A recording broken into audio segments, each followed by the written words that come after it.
سن 1965 میں میری والدہ فوت ہوئیں تو قریبی عزیزوں نے مجھے 7ویں جماعت میں جامعہ ملیہ اسکول کے ہاسٹل میں بھرتی کروا دیا۔ تو وہاں داخلہ ملنا اس زمانے میں مشکل ہوتا تھا، لیکن جیسے تیسے ان کا جو داخلہ ٹیسٹ تھا وہ پاس کر لیا، اور ہاسٹل میں جتنی وہاں 2 سال تعلیم حاصل کی، 7ویں اور 8ویں کی، اور دونوں برس ہاسٹل میں رہا۔ تو وہ جو سن 66 کا 65 کا جامعہ ملیہ ہے، وہ جو لوگ آج جامعہ ملیہ کو دیکھ رہے ہیں وہ تو مطلب کچھ بھی نہیں رہ گیا، مطلب وہ اپنے ماضی کی طرف اشارہ کرنے کے لائق بھی اب جامعہ ملیہ نہیں رہ گیا۔ یہ ایک بہت لق و دق ویرانے کے مرکز میں تھا، اور اس کو بہت بڑی زمینیں الاٹ ہوئی تھیں۔ تو وہ زمینیں جو اس کی اپنی تھیں، جہاں کچھ بننا ہوگا کچھ، وہ اس زمانے میں وہاں بھی وہ ویرانہ تھا، صحرا کی طرح تھا، جھاڑیاں اگی ہوئی تھیں۔ تو گویا آپ جامعہ ملیہ کے حدود میں کہیں سے بھی آئیں تو آپ کو ایک ویرانے سے گزرنا پڑتا تھا، یا ایک مزید ویرانے سے گزرنا پڑتا تھا۔ تو وہاں جو ہاسٹل میں لڑکے رہتے تھے وہ سب جیسے گھر کی طرح رہتے تھے، سب ان کے مطلب گھر الگ الگ ہوتے تھے، لیکن ہم لوگوں کے درمیان تعلق کی نوعیت ویسی ہی تھی جیسے بھائیوں میں ہوتی ہے، یا جو بڑی کلاس کے لڑکے تھے وہ جیسے حکم بھی چلایا کرتے تھے۔ اور یہ تصور نہیں تھا کہ ہم جامعہ ملیہ کا جو قریبی اور واحد گیٹ تھا اسے کراس بھی کر سکیں۔ تو جو بڑے لڑکے تھے، جو ایک عزیز الرحمن تھا ایک لڑکا، وہ ہزارے کا تھا، وہ بہت طاقتور، اور شاید پڑھنا اس نے دیر سے شروع کیا تھا، اس کی داڑھی مونچھیں بھی تھیں، میٹرک میں تھا۔ تو وہ کہیں سے کود وود کے چلا جاتا تھا، اور ملیر سٹی وہاں سے 2 میل کے فاصلے پر تھا، اور بیچ میں بالکل آسیبی ماحول تھا۔ تو وہ اس ماحول میں جاتا تھا اور وہاں جا کے ایسی کوئی چیز لے آتا تھا۔ تو مطلب گویا اپنی آزادی کو جو ہے وہ انجوائے کرتا تھا۔ ہم لوگ بھی 2 قدم باہر نکل کے آ جاتے تھے کہ چلو ایک بیڑی توڑ دی۔ تو وہ لڑکپن تھا، نوجوانی تھی، اس میں جذبات جو ہیں وہ زیادہ بامانی تھے۔ مطلب ایک تو چھوٹے چھوٹے تھے، اور پھر وہ بامانی تھے۔ اب ہمارے یہی ایک بڑا ایکسپیرینس ہوتا تھا کہ 10 قدم آگے جا کے چپکے سے واپس آ جائیں۔ تو یہ وہاں ہم لوگ جو تھے وہاں 3 ہاسٹل میں، جامعہ ملیہ اسکول کے ہاسٹل میں 3 ہاؤسز بنے ہوئے تھے، 3 سیکشنز۔ ایک تھا جو لڑکے 6ٹھی میں پڑھتے ہیں، 7ویں میں پڑھتے ہیں، ان کے رہنے کی جگہ کو، جو ایک ہی بلڈنگ میں تھی، ان کے رہنے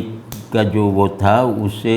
جوہر ہاؤس کہتے تھے، محمد علی جوہر کے نام پر، جو جامعہ ملیہ کے بانیوں میں سے ہیں ہندوستان۔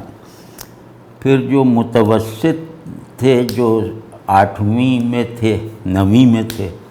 ان کے لیے جو ہے وہ جناح ہاؤس تھا، اور جو میٹرک میں طلبہ تھے ان کے لیے اقبال ہاؤس تھا۔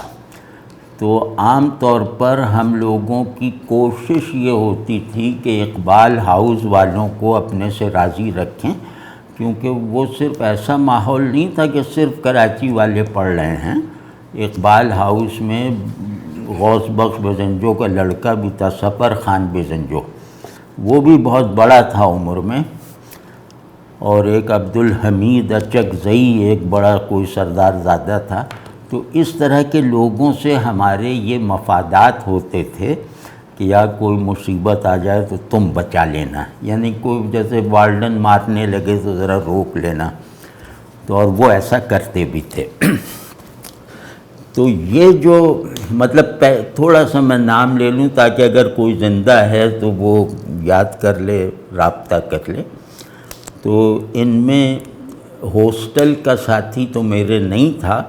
لیکن وہ ڈیسک پر میرے برابر بیٹھتا رہا 2 سال مسلسل۔ اس کا نام تھا غضنفر اللہ مینگل، وہ بھی سردار زادہ تھا۔ تو وہ مطلب ایسا تھا کہ بہت جیسے بھولا سا چہرہ تھا اس کا، چھوٹا قد تھا۔ تو اب ہمیں کیا معلوم کہ بلوچ کیا ہوتے ہیں اور مہاجر کیا ہوتے ہیں، یہ سب طرح کی سوچ ہی نہیں تھی۔ تو میں لڑائی میں اس کو مارتا تھا، غالب آ جاتا تھا اور اسے بے عزت کرتا تھا۔ کبھی وہ انک جو ہے فاؤنٹین پین کی وہ اس پہ چھڑک دیتا تھا، اور وہ بیچارہ بالکل شرافت سے بیہیو کرتا رہتا، کیا کر رہے ہو کیا کر رہے ہو، بس اس سے آگے نہیں بڑھتا تھا۔ یہ تو ہمیں سب بعد میں معلوم ہوا کہ یہ لوگ تھے کون۔ تو اسی طرح ایک لڑکا تھا انیس احمد، وہ پڑھائی میں سب سے زیادہ تیز تھا، ہمیشہ فرسٹ آتا تھا، اور میں جو ہوں وہ درمیانے درجے کے طالب علموں میں تھا، جو جیسے اس زمانے کے اعتبار سے سیکنڈ ڈویژنر۔ تو لیکن اس کے پیچھے راز یہ تھا کہ انیس احمد کو بعض سبجیکٹس میں پڑھاتا تھا، اور ان سبجیکٹس میں اس کے نمبرز مجھ سے دگنے ہو جاتے تھے امتحان میں۔ تو وہ امتحان دینے کی ایک ٹیکنیک بھی ہوتی ہے۔ تو ایک صاحب تھے محمد شریف، اب وہ مجھ سے بڑے تھے کچھ 10 برس، وہ سعودی تھے، سعودی عرب سے تھے، اور وہ وہاں سے یہاں پڑھنے آئے تھے۔ میں نے اتنا صالح، اتنا ہمبل، اتنا خوش مزاج نوجوان نہیں دیکھا، مطلب دیکھا تو ہے، کم دیکھا ہے۔ تو اسی طرح ایک صومالیہ یا موریتانیہ کا لڑکا تھا جس کا نام غالباً خالد تھا۔ وہ اس پہ جیسے بھول پن جو ظاہر ہو سکتا ہے چہرے سے، جتنا بھی بھول پن خوبصورتی کے ساتھ ظاہر ہو سکتا ہے، وہ خالد کا چہرہ تھا، اور بہت مطلب طاقتور اور صحت مند۔ اسی طرح ایک یہاں کے تھے ہمارے لاہور یا گجرات کے بھٹی صاحب، وہ بہت زبردست ایتھلیٹ تھے اور ہاکی کے بہت اچھے پلیئر تھے، اور انتہائی اپنے چھوٹوں کے مددگار، ان پر شفیق اور انتہائی تحمل والے۔ مطلب ہاکی کھیلنے میں بعض مرتبہ فاؤل ہو جاتا تو یہ مسکرا کے ہمیشہ اٹھتے تھے، اور بعض مرتبہ میں نے دیکھا ہے کہ جان بوجھ کے انہیں ہٹ کیا گیا، یعنی کہ ایسے بال کو وہ اچھال کے مارا گیا کہ وہ ان کی ٹانگ پہ لگی، اور جان بوجھ کے ہوا۔ تو لیکن کچھ نہیں، بس مسکرا کے آگے بڑھ جاتے تھے۔ تو اللہ کرے یہ سب لوگ موجود ہوں، خوش ہوں۔ اور ایک بہت ہمارے جو مطلب جن کا میں ادب کرتا تھا وہ تھے جلال الدین جو تھے، وہ جامعہ ملیہ کی جو طلبہ ایسوسی ایشن یونین ہوتی ہے اس کے صدر تھے۔ بہت سنجیدہ، بہت بردبار، بہت نرم کلام، مطلب ان کی یہی خوبیاں ان کو صدارت کا انتخاب 2 سال تو کم از کم جتواتی رہیں جب تک ہم رہے۔ اسی طرح عبدالسلام سلامی ہمارے سینئر تھے، یہ بالکل ایسے لگتا تھا کہ علامہ مشرقی ہیں، مطلب اسی طرح خاکی، وہ خیر یونیفارم بھی خاکی پتلون اور سفید قمیص تھی، لیکن وہ بیلٹ یہاں باندھتے تھے، اور بہت دبلے لیکن انتہائی فٹ اور چست آدمی۔ تو انہیں دیکھ کے ہمیشہ لگتا تھا کہ یہ آگے چل کے علامہ مشرقی کی طرح کی کوئی تحریک یا ایکٹیویزم شروع کریں گے۔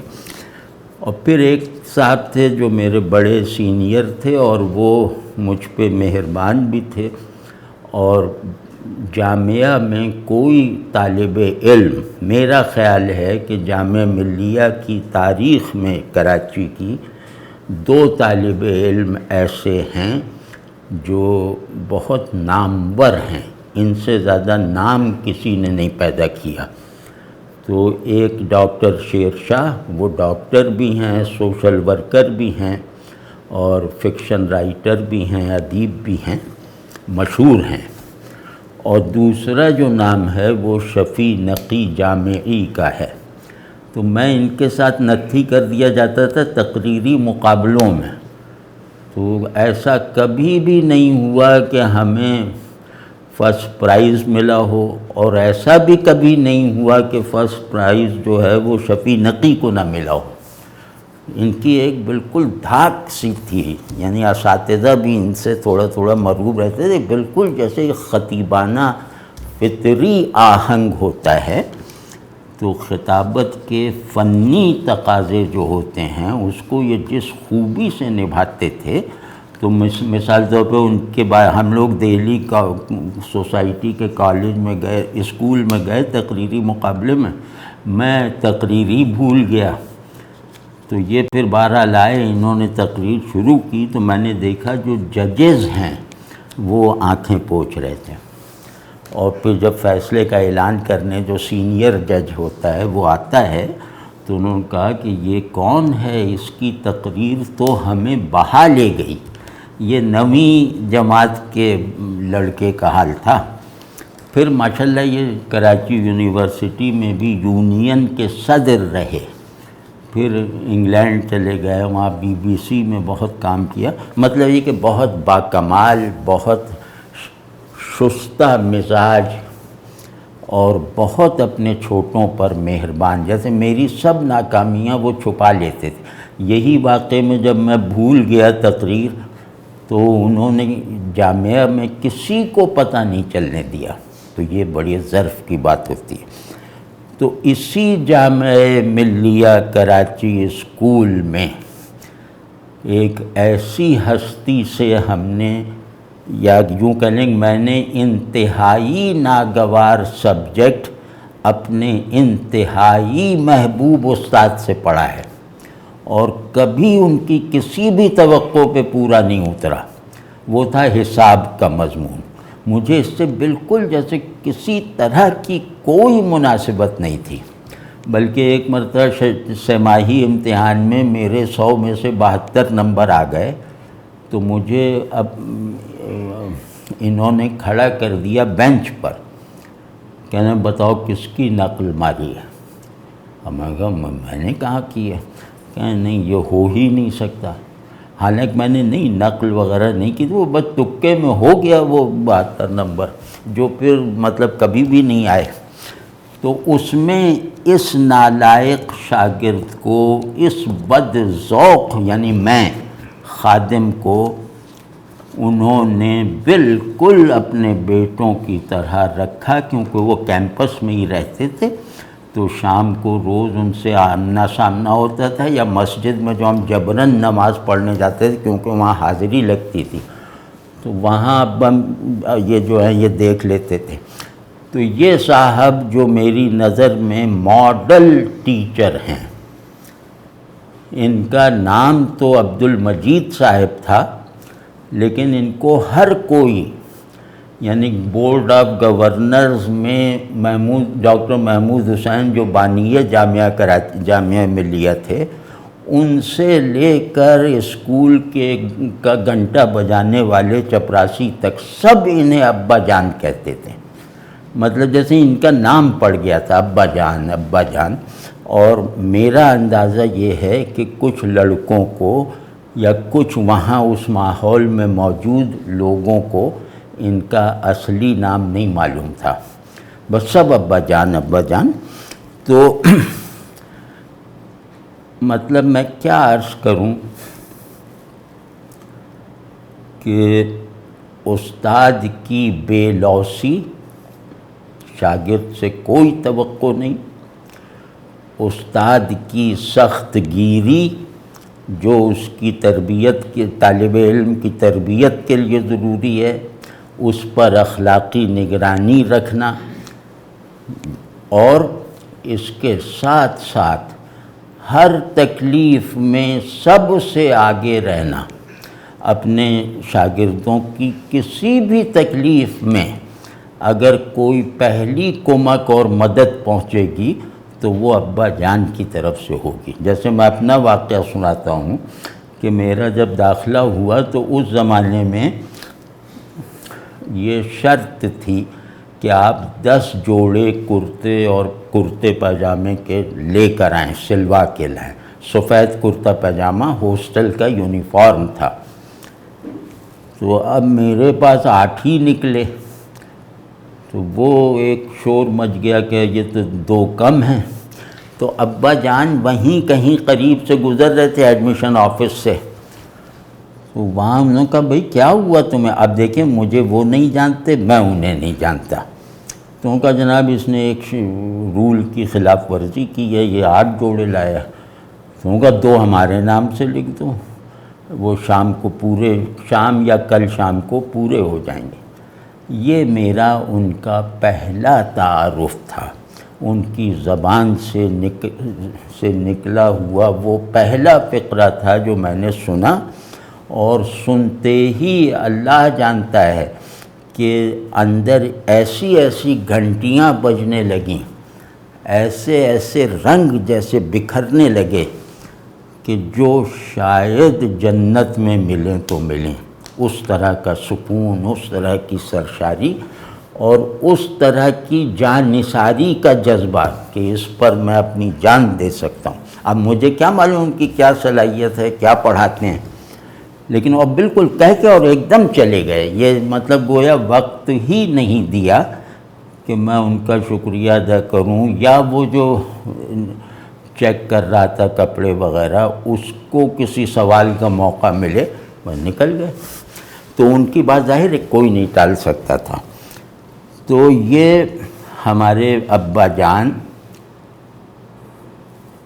جو میرے سگے والد، میرے کو میں اگر ابا جان کہوں تو وہ کیفیت نہیں ہوتی جو عبد المجید صاحب کو ابا جان کہنے میں ہوتی۔ آپ سوچئے ایسا کون استاد کیسا ہوگا جو شاگردوں کے لیے محبوب بن جاتا ہو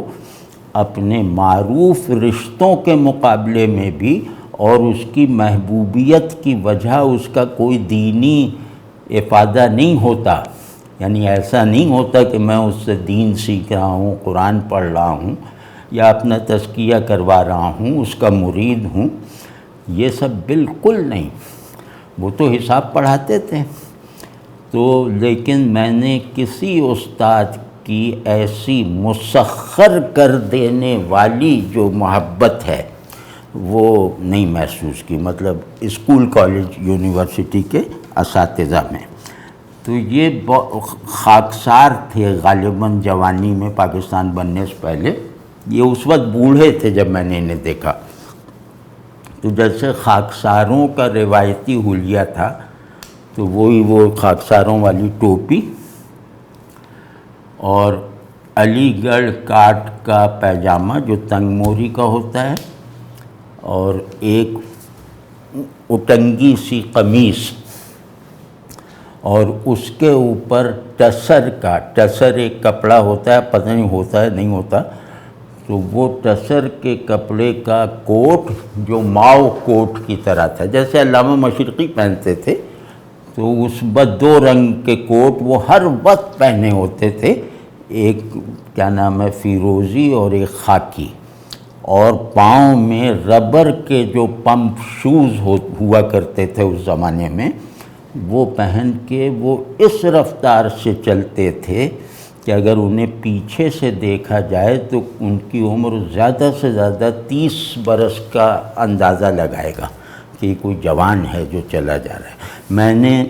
بڑھاپے میں اتنے فٹ آدمی کم دیکھے ہیں، مطلب ان کی فٹنس کا یہ عالم تھا کہ اگر آپ کو تجربہ ہو کچھ کھیل کود کا اور ہر کھیل کی فٹنس کے معیار کا، تو جو انڈور گیمز ہوتے ہیں جس میں سوئمنگ بھی شامل ہے، اس کے جو اچھے کھلاڑیوں کی فزیکل فٹنس اور کاٹھی ہوتی ہے جسم، وہ ابا جان کا تھا، بالکل پیٹ اندر، اور مطلب دیکھنے میں لگتا تھا قائد اعظم ہیں اچھی صحت کے ساتھ، تو بالکل دبلے سے اور انتہائی مضبوطی کا تاثر دینے والے، وہ مضبوطی فزیکل بھی ہے اور مینٹل بھی ہے اور اخلاقی بھی ہے، مطلب ان کے سامنے کسی کی جرت نہیں ہو سکتی تھی کہ کوئی گھٹیا یا معیار سے گری ہوئی بات کر سکے. وہ ان کو خدا داد ایک روب ملا ہوا تھا، سخت نہیں تھے وہ. تو بہرحال میں نے بڑھاپے میں ایسی ذہنی براقی اور ایسی جسمانی فٹنس ایک دو کے سوا شاید نہیں دیکھی. اور پھر یہ کہ مطلب داڑھی وغیرہ نہیں تھی، بالکل کلین شیو. اور اس میں جو ہے ان کی آنکھیں وہ کبھی نہیں بھولتی، وہ آنکھیں شفقت سے چھلکتی تھیں. مطلب ان آنکھوں سے لگتا تھا کہ شرافت اور شفقت اور پاکیزگی اور مضبوط قوت ارادی وہ جیسے بلینڈ ہو کر ان کی آنکھوں میں رکھ دی تھی اللہ نے. تو لیکن ہم لوگوں نے آزما کے بھی دیکھا، دوسرے لڑکوں کو اکسا کے بھی دیکھا کہ یار کبھی ابا جان کی آنکھوں میں آنکھیں تھوڑی دیر ڈالو تو صحیح، تو کوئی کامیاب نہیں ہو سکا. ان کی آنکھوں میں آنکھیں ڈالنا ممکن نہیں تھا. وہ عجیب طرح کی جیسے پرانے زمانے کے بنی اسرائیلی راہبوں جیسی آنکھیں تھیں. تو لیکن بہت شفیق، مطلب آنکھوں میں شفقت زیادہ چھلکتی تھی، لیکن بس ان کے پیچھے ایک جلال تھا، ایک بڑائی سی تھی جو ان کے کردار کی وجہ سے تھی. تو ان سے بے تکلف کوئی نہیں ہوتا تھا. تو اب اس میں پڑھانے کا انداز اور پنکچوئل اتنے تھے کہ گھڑی غلط ہو سکتی ہے، ابا جان لیٹ نہیں ہو سکتے. اور ہم نے 2 سال میں انہیں چھٹی کرنا تو کجا، ہاسٹل والے 15 دن جو گرمیوں کی چھٹی میں رہتے تھے کہ پڑھ لیں، تیاری کر لیں امتحان کی، تو ان 15 دنوں میں بھی یہ ہاسٹل میں ہمیں پڑھایا کرتے تھے عشاء کے بعد آ کر، اور کم از کم 1.5-2 گھنٹے. اور اسی انہماک سے، جس انہماک سے کلاس روم میں پڑھایا کرتے تھے. اور پڑھانے کا انداز ایسا تھا کہ آپ کا ذہن، جیسے میں ہوں نا تو میرا تو ذہن حساب میں چلتا ہی نہیں تھا. ابا مشکل 33-34 نمبر لے کے پاس ہوتا تھا. تو اور انتہائی جیسے نفرت تھی اس سبجیکٹ سے مجھے. تو لیکن میرے ذہن کو جب وہ پڑھا رہے ہوتے تھے تو یکسوئی کا جیسا تجربہ ہوا کرتا تھا. اس انتہائی قابل نفرت سبجیکٹ پر فوکس کر کے ان کی باتیں سننے کا جیسا ایک عجیب سا ایک وہ جذبہ یا ایک عجیب سا میکینزم تھا جو مجھے تو کم از کم اپنی لپیٹ میں لے لیتا تھا. بالکل پن ڈراپ سائلنس ہی نہیں، وہ تو خیر دوسرے اساتذہ میں بھی ہوتا تھا.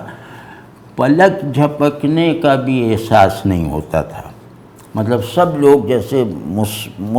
بالکل ساکت ہیں، جسم میں ساکت،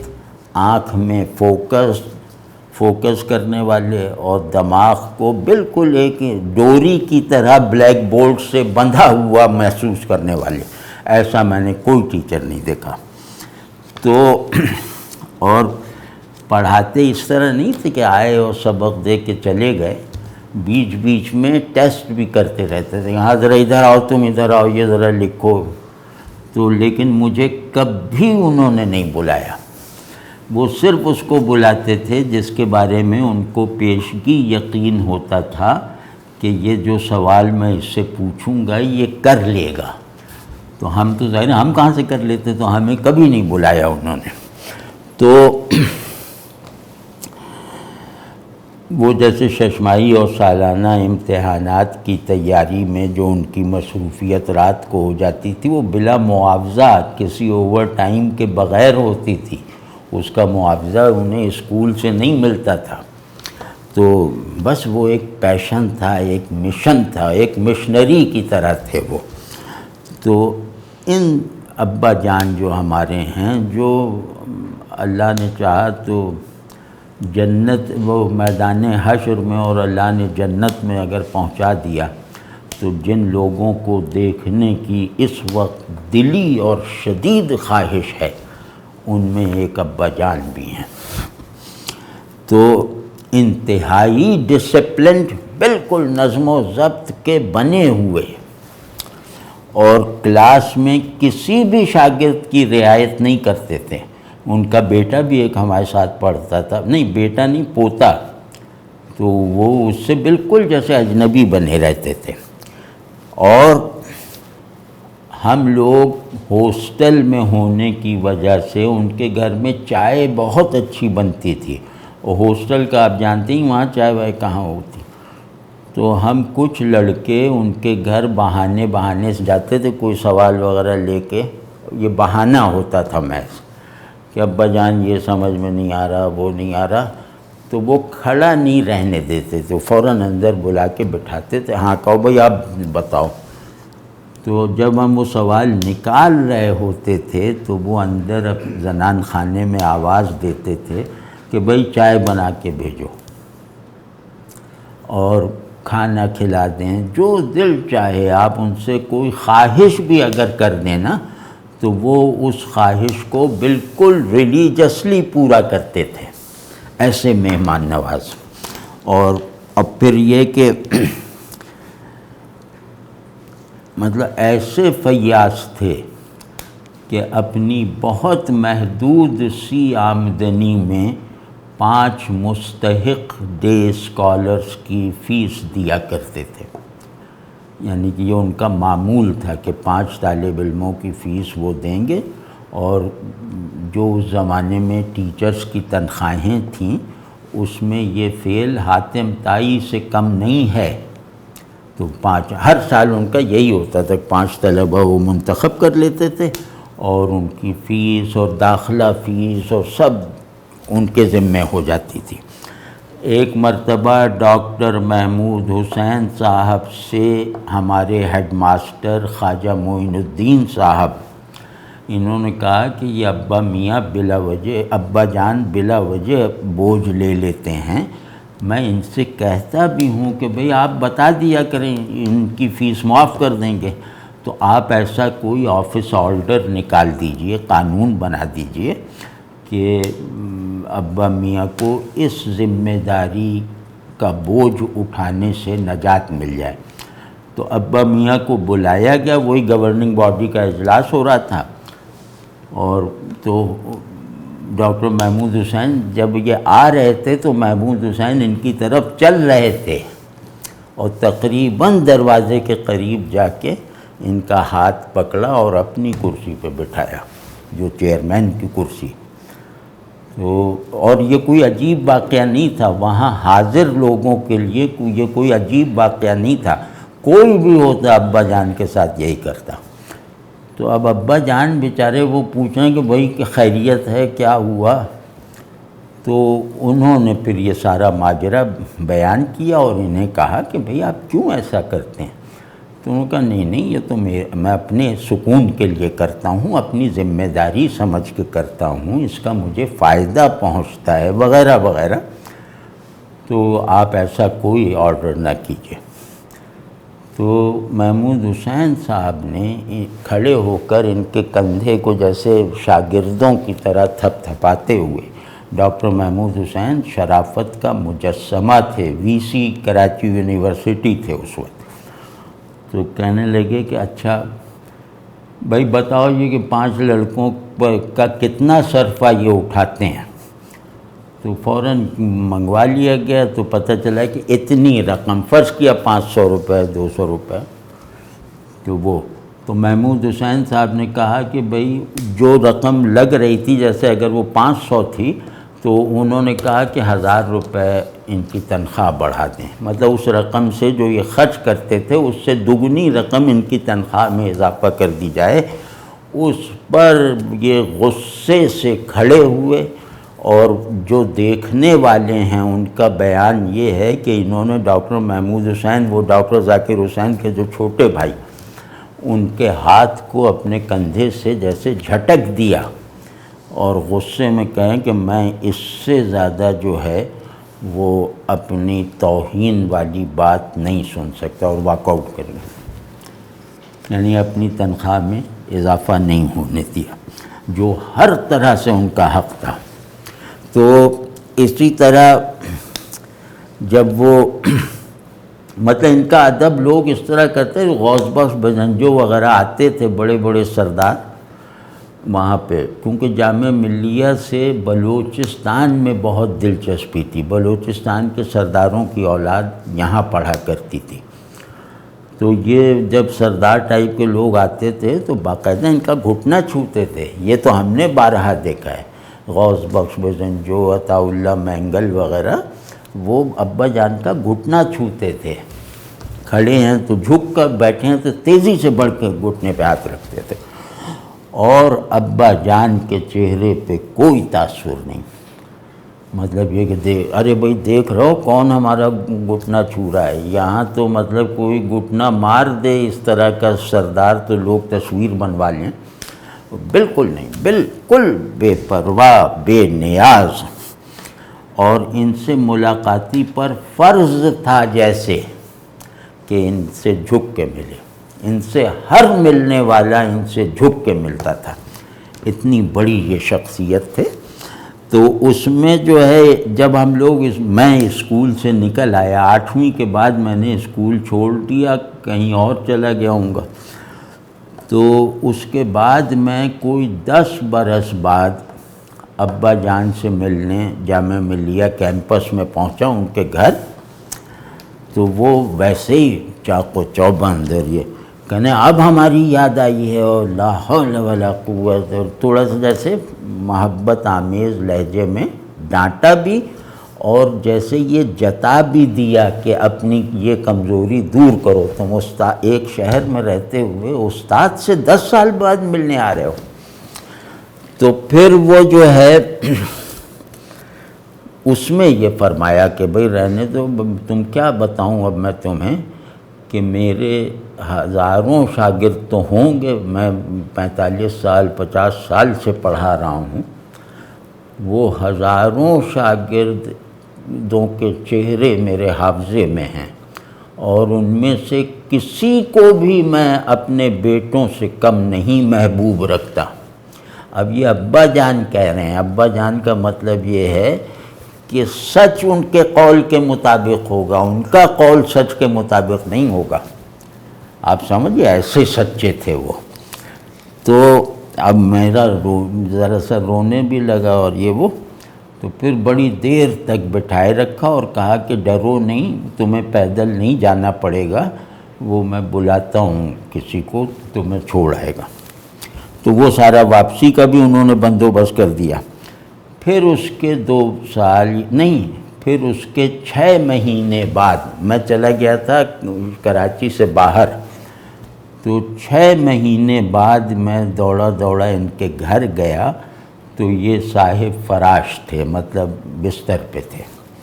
اور مطلب خاصے بیمار تھے، اور اسی بیماری میں ان کا انتقال بھی ہوا، اور بہت درد والی تکلیف تھی، لیکن ان کے چہرے کو، ان کا جسم یوں ہل رہا تھا جیسے درد کی شدت سے، جھٹکوں سے، لیکن چہرہ ویسے ہی شانت، چہرہ ویسے ہی جیسے درد اور خوشی اور سب سے بے نیاز چہرہ۔ تو یہ خیر ہمیں تو اسی کی توقع تھی، یہ دیکھ کے حیرت نہیں ہوئی، لیکن اس وقت بھی میں مطلب مجھے یہ فخر حاصل ہے کہ مجھے انہوں نے اپنے سینے سے لگایا۔ میں جب ان کا ہاتھ پکڑ کے چومنے لگا تو انہوں نے اپنے اوپر کر لیا اور سینے سے لگایا، اور وہ سینہ ہو سکتا ہے جنید بغدادی جیسا سینہ ہو سکتا ہے کچھ چیزیں منتقل بھی ہو گئی ہوں جن کی ہم نے حفاظت نہیں کی ہو، تو مطلب بالکل ایسا سینہ جیسے ہانڈی کھول رہی ہے اللہ کی محبت اور حسن کردار سے،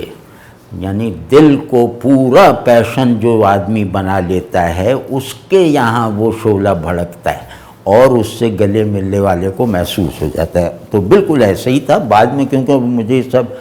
یہ ساری چیزوں کا بعد میں تجربہ بھی ہوا، اب ان کی تھیوری بھی میں سمجھتا ہوں، ان کے اسباب بھی جانتا ہوں، اور ان کی معنویت کیا ہوتی ہے اس سے بھی ناواقف نہیں ہوں، تو آج مجھے احساس ہوتا ہے کہ وہ سینہ فیض گنجینہ کون تھا جس کے برابر کا معانقہ میں نے کسی بھی بزرگ سے نہیں کیا، تو وہ ہیں عبد المجید صاحب ابا جان رحمۃ اللہ تعالی علیہ۔ تو اس وقت انہوں نے ایک دو باتیں کیں، کیونکہ وہ ڈاکٹر کی طرف سے پابندی تھی کہ ان کو دماغ پہ زور نہ پڑے، تو کہنے لگے کہ بھئی اگر تمہیں استاد بننے کا موقع ملے تو اپنے اندر استادی کی ایبیلٹی، پڑھانے کی صلاحیت اور کمپیٹنس کے ساتھ شاگردوں کو اولاد کی طرح سمجھنے والا دل بھی پیدا کرنا، مزاج بھی پیدا کرنا، ورنہ تم ادھورے استاد رہ جاؤ گے اور تمہاری تعلیم پر تاثیر نہیں ہوگی۔ اور پھر جو رخصت ہوتے وقت جو فرمایا، اور ان کے صاحبزادے کھڑے ہوئے تھے جو مجھ سے خاصے بڑے تھے، وہ خود بھی بوڑھے تھے، کہا کہ تم سن لو، مجھے عثمانی کہا جاتا تھا، جاوید امیر عثمانی میرا نام تھا وہاں، تو کہنا عثمانی سن لو، میرا ہر شاگرد، نہیں وہ مجھ سے نہیں کہا، اپنے بیٹے سے کہا کہ بھئی تم سن لو، میرا ہر شاگرد ہر اعتبار سے تمہارے سگے بھائی کے جیسا ہونا چاہیے، تمہارا بیہیویئر ہمیشہ برادرانہ ہونا چاہیے، ورنہ تم میری تربیت کا حق ادا نہ کر پاؤ گے۔ پھر جو جملہ فرمایا ہے، یہ تو جیسے درمیان میں جو باتیں ہوں، کچھ فقرے ان کے منہ سے نکلے تھے، اور جو آخری فقرہ میں نے ان کی زبان سے سنا، اور اس کے کچھ دن بعد وہ فوت ہو گئے، شاید اگلے ہی دن یا اسی رات، وہ فقرہ مطلب جیسے ولی کامل اور ولی صادق کے علاوہ کسی کو سوجھ بھی نہیں سکتا، کہنا تو دور کی بات ہے۔ وہ فقرہ یہ ہے کہ میری زندگی بھی شکر گزاری کے ساتھ گزری، اور اب مر رہا ہوں پورے اطمینان کے ساتھ، اور یہ اطمینان وہ ہے جس پر زندگی بھر کیے جانے والے شکر کی تکمیل ہو گئی ہے۔ یہ مطلب عجیب جیسے وائبریشنز، میرے تو رونگٹے کھڑے ہو گئے، کیونکہ اس وقت میں یہ فقرے تھوڑا بہت سمجھنے کے لائق تھا ان کی معنویت، تو میرے رونگٹے کھڑے ہو گئے، اور ان کے اس قول کی شہادت ان کا چہرہ دے رہا تھا۔ جیسے نفس مطمئنہ کو اگر باڈیلی کرافٹ کر دیا جائے تو اس کو جو چہرہ لگایا جائے گا، وہ اگر ابا جان کا نہیں ہوگا تو وہ ناقص بنا ہوا مجسمہ ہے، وہ مجسمہ ناقص رہ گیا، ایسا چہرہ۔ تو مطلب ان کے بارے میں میرا دل چاہتا ہے کہ میں کبھی ان کے لیے اپنی جان نثاری کے جذبے میں کمی محسوس نہ کروں، اور لوگوں کو بتاتا پھروں کہ بڑے استاد، بڑے لوگ یہ ہوتے ہیں۔ میں نے ابا جان کو اپنے تمام حلقے احباب اور شاگردوں میں جو ہے وہ مشہور کر رکھا ہے، سب جانتے ہیں۔ مطلب شاید ہی شخصیات پہ کبھی ایسے ہی ڈرائنگ روم میں بھی گفتگو ہو رہی ہو، تو یہ ممکن نہیں ہے کہ میں جن شخصیات کا ذکر کروں یا کروں ان میں ابا جان نہ شامل ہوں، بلکہ اکثر ایسا بھی ہوا ہے کہ کسی نے پوچھا کہ فلاں حضرت کے بارے میں کچھ بتاؤ، تم تو ان کے قریب رہے ہو، تو میں ان کے بارے میں پوری تعظیم سے اور بہترین مدحیہ انداز سے الفاظ میں